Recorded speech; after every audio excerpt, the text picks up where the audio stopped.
ये betting apps कभी नहीं दिखाते। ये हम कर लेते हैं, आप ड्रीम 11 पे टीम बनाओ। पर्दे के पीछे की वो सच्चाई जो आपसे छुपाई जाती है।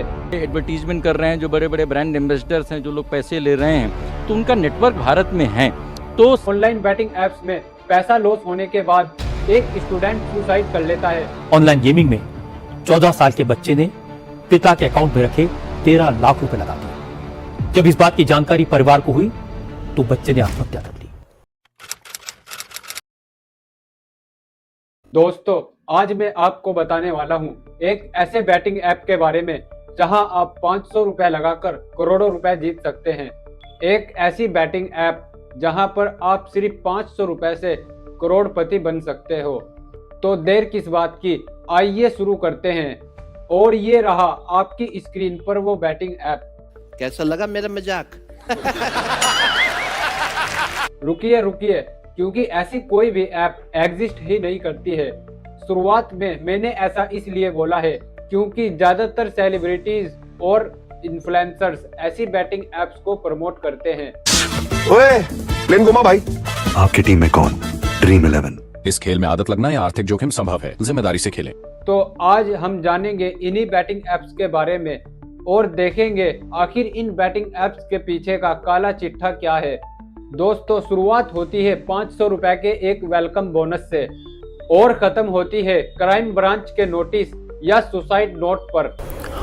ऑनलाइन गेमिंग में 14 साल के बच्चे ने पिता के अकाउंट में रखे 13 लाख रुपए लगा दिए और सारा पैसा हार गया। आज मैं आपको ये नहीं बोलूंगा कि सट्टा खेलना बुरी बात है, क्योंकि वो आप पहले से ही जानते हो। मैं आज आपको दिखाऊंगा वो सच्चाई जो ये बैटिंग ऐप्स कभी नहीं दिखाते। पर्दे के पीछे की वो सच्चाई जो आपसे छुपाई जाती है, जहां पुलिस की रेड, मनी लॉन्ड्रिंग के केस और ऐसा एल्गोरिथम जो सिर्फ और सिर्फ आपको लूटने के लिए बनाया गया है। कि ऑनलाइन गेम जो है सर, ये जो टीवी पे ऐड आता है हर जगह, इससे सर बहुत सारे बच्चों का नुकसान होता है सर। बहुत लोग अपनी लाइफ खत्म कर देते हैं। तुमने खेला क्या ये? Yes sir. खेला? Yes sir. कितने पैसे गवाए? अभी मेरे ऊपर 96 लाख रुपए का कर्ज है। कितने? 96 लाख। 96 लाख रुपए का कर्ज है। अगर आपके फोन में कोई भी बैटिंग ऐप है तो मैं उम्मीद करता हूं आप उस ऐप को डिलीट कर देंगे।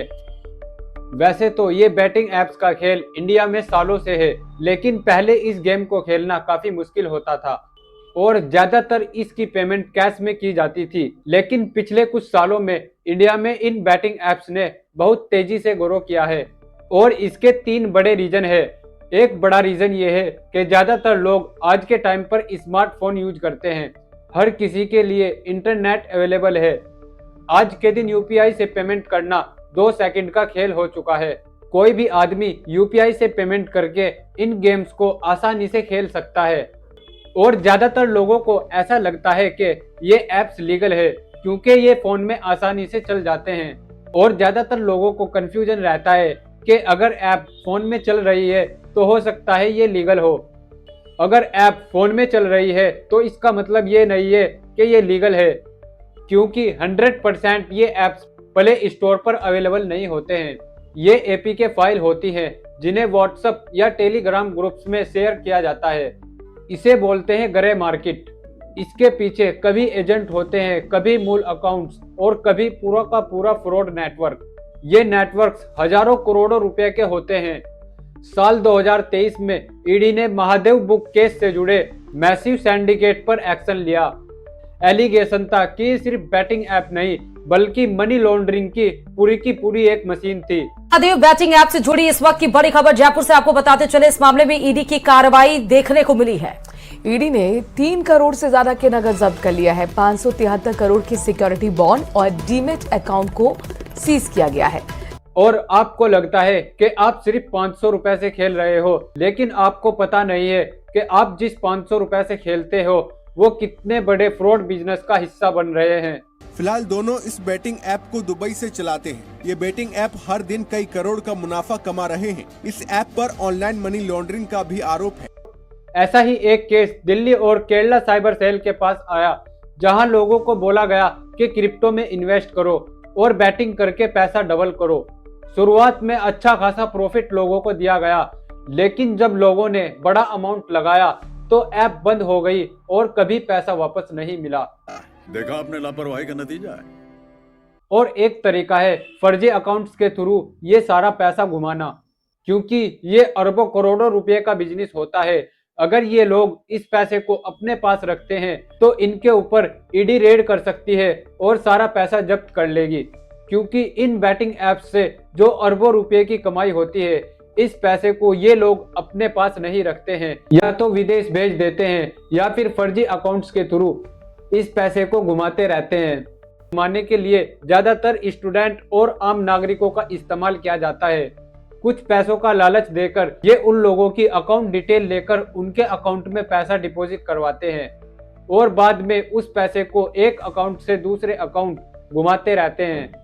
और जिसके अकाउंट में ये पैसा जाता है उनको थोड़ा थोड़ा कमीशन दिया जाता है। सिर्फ कुछ पैसों के लालच में ज्यादातर स्टूडेंट इन स्कैम्स का शिकार होते हैं और नतीजा ये होता है उनके अकाउंट्स फ्रीज कर दिए जाते हैं और उन पर पुलिस केस कर दिया जाता है। और ऐसी ही कई रिपोर्ट्स हमें 2021 और 23 के बीच तमिलनाडु से देखने को मिली। एक रिपोर्ट आती है कि जहां इन ऑनलाइन बैटिंग ऐप्स में पैसा लॉस होने के बाद एक स्टूडेंट सुसाइड कर लेता है। रिपोर्ट्स आती है कि इन बैटिंग ऐप्स में पैसा लॉस होने की वजह से कई लोगों ने जान दे दी। ऑनलाइन गेमिंग में 14 साल के बच्चे ने पिता के अकाउंट में रखे 13 लाख रुपए लगा दिए और सारा पैसा हार गया। जब इस बात की जानकारी परिवार को हुई तो बच्चे ने आत्महत्या कर ली। इसीलिए शुरुआत में हमें लगता है कि सिर्फ 500 रुपए लगाकर खेलना है, लेकिन इस कहानी का एंड किसी सुसाइड या फिर पुलिस केस पर होता है। अब आप लोग सोच रहे होंगे कि हम इतने स्मार्ट होकर भी इन बैटिंग ऐप्स के जाल में कैसे फंस जाते हैं। सबको पता है कि हमेशा बैटिंग ऐप्स को ही फायदा होगा, लेकिन फिर भी ऑनलाइन गेम्स खेले जाते हैं। दरअसल इसका जवाब साल 1930 में ही मिल गया था। ये कोई नया स्कैम नहीं है, ये एक पुरानी साइंस है। एक अमेरिकन फिजियोलॉजिस्ट बीएफ स्किनर ने साल 1930 में हार्वर्ड यूनिवर्सिटी में एक एक्सपेरिमेंट किया जिसका नाम था Skinner box. And we're going to try another pigeon now, and I will try to pick out some particular pattern of behavior and make it a more frequent part of the repertoire of the bird. उन्होंने एक भूखे कबूतर को एक box में रखा और उसमें एक बटन लगाया कि जैसे ही वो कबूतर बटन दबाता तो उसे खाना मिलता था। लेकिन कुछ समय बाद उन्होंने उस सिस्टम को रैंडमली कर दिया, मतलब जब भी कबूतर बटन दबाता था तो कभी खाना मिलता था और कभी नहीं मिलता था, और कभी बहुत ज्यादा खाना मिल जाता था।